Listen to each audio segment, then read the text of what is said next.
Welcome back to the channel, everyone. This is a strange case of Sean coming at you with sort of a countdown video, but more of a discussion video discussing the next inductees for the next Hall of Fame class of this year, 2024. I hope you all had a wonderful holiday season, and I hope you all had a great start to 2024.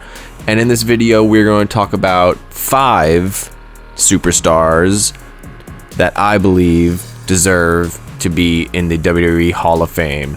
Now, I believe these are possible, especially with Triple H now in charge, or per rumors online are saying that he's in charge of this. So with that said, here we are, 5 superstars who deserve to be in the WWE Hall of Fame. I want to talk about each superstar in depth and my reasons for why they deserve a spot in the Hall of Fame. So with that said, let's get started. At number 5, we have the Samoan bulldozer, Umaga. Now, I believe I'm in the majority here with wrestling fans who want to see Umaga inducted into the Hall of Fame.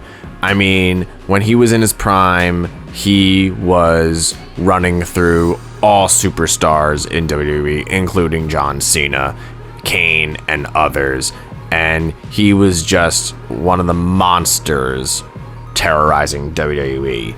First, he was part of a group called 3 Minute Warning with Rosie, and these were Eric Bischoff's goons that he would send on wrestlers and other people just to continue Eric Bischoff's heelish ways. He would then have small runs in TNA and AJPW, but then would return in 2006, where he would become the Umaga Samoan bulldozer character with Armando Alejandro Estrada. I'm not even going to try to do the last name because I'll butcher it. But he was an Intercontinental Champion. He was famous for representing Vince McMahon during the Battle of the Billionaires, and he was just an awesome character at the time, and I really do believe Umaga has earned a spot in the Hall of Fame. Unfortunately, he tragically passed away, so he'll be inducted posthumously, but I still believe he deserves the spot. At number 4, we have Haku. He made his WWE debut in 1986, famously body slamming Big John Studd, who was doing a challenge at the time for $10,000 to anyone who could body slam him. He was in different tag teams, including the Islanders with Tama, and he was also in the Colossal Connection with Andre the Giant. Not only was he accomplished in WWE, but he also had runs in WCW, in New Japan, and in Mexico. He was just a badass, and he played his role to a T, and he was widely respected, and he was just cool, and I just think he was very underrated for the time that he was wrestling. He did return to WWE in 2001 for a brief time in the Royal Rumble. I actually remember it because I was like, when he came out, I was like, oh my gosh, it's Meng from WCW, but later did I know that he was actually Haku in WWE. But I still thought that was cool, and I do believe he deserves a spot in the Hall of Fame, especially with what he's given to younger talent, including his son, Hikuleo, who is in New Japan right now, and he's just a great person, great wrestler that other talent can learn from in many certain ways, and I do believe he deserves the spot in the WWE Hall of Fame. At number 3, we have Miss Elizabeth, another long overdue induction. She is, of course, most famous for being the valet to her then husband, Macho Man Randy Savage, and she was just the perfect contrast to Macho Man. Macho Man was very intense, savage for no pun intended, and Miss Elizabeth was sweet and innocent, and it just made for a great combination. People absolutely loved her. She had a central role in the Mega Powers storyline, and she went on into WCW, was part of the NWO faction as well. And then tragically she passed away in 2003, which is really unfortunate, but I believe she also deserves a spot in the WWE Hall of Fame. And at number 2, we have Bray Wyatt, the Eater of Worlds. Now, I believe a lot of fans are expecting him to be inducted into the Hall of Fame this year.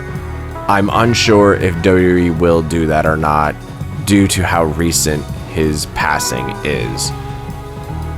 His family may not be ready for that kind of attention on them after his passing, as well as WWE doesn't really like to end their Hall of Fames on sad notes, especially with inductees getting posthumously inducted. That's what I mean by that. Now, I do want to see this happen, as I do believe it is well deserved. There are some non-Wyatt fans out there that don't agree with his in-ring technique or things like that, but you can't deny the accomplishments he's had in WWE. You can't deny the character work and the storytelling that he did in WWE.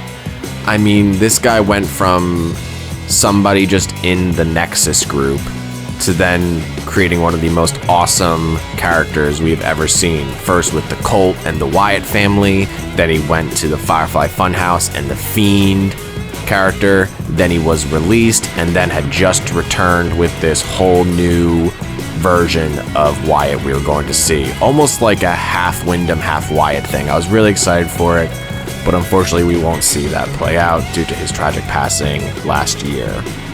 But he is a multiple-time WWE champion, tag team champion. I really do believe Bray has earned a spot in the WWE Hall of Fame.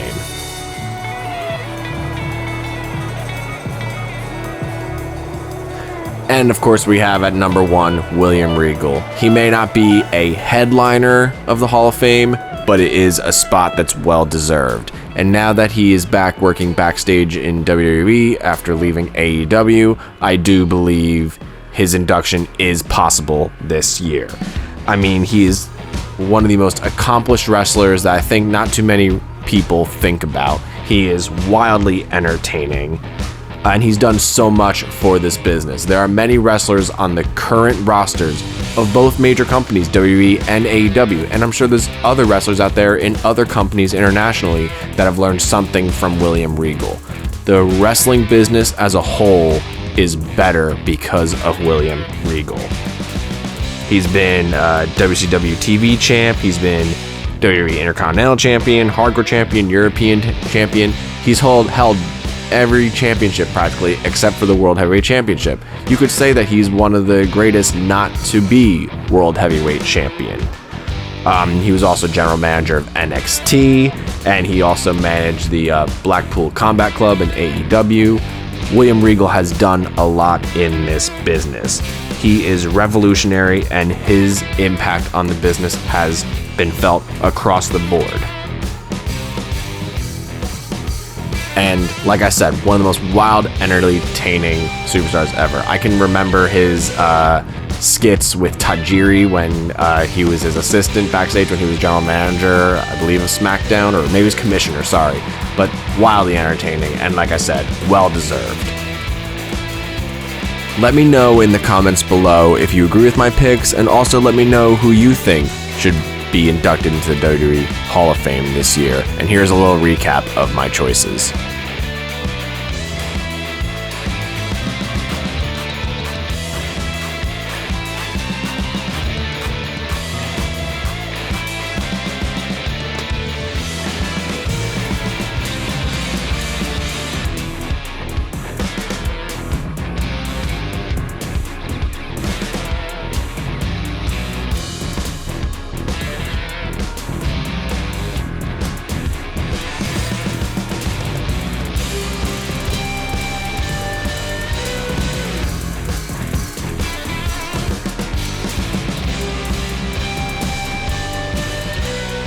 Thank you so much for watching. Don't forget to like and subscribe, and don't forget to stay awesome.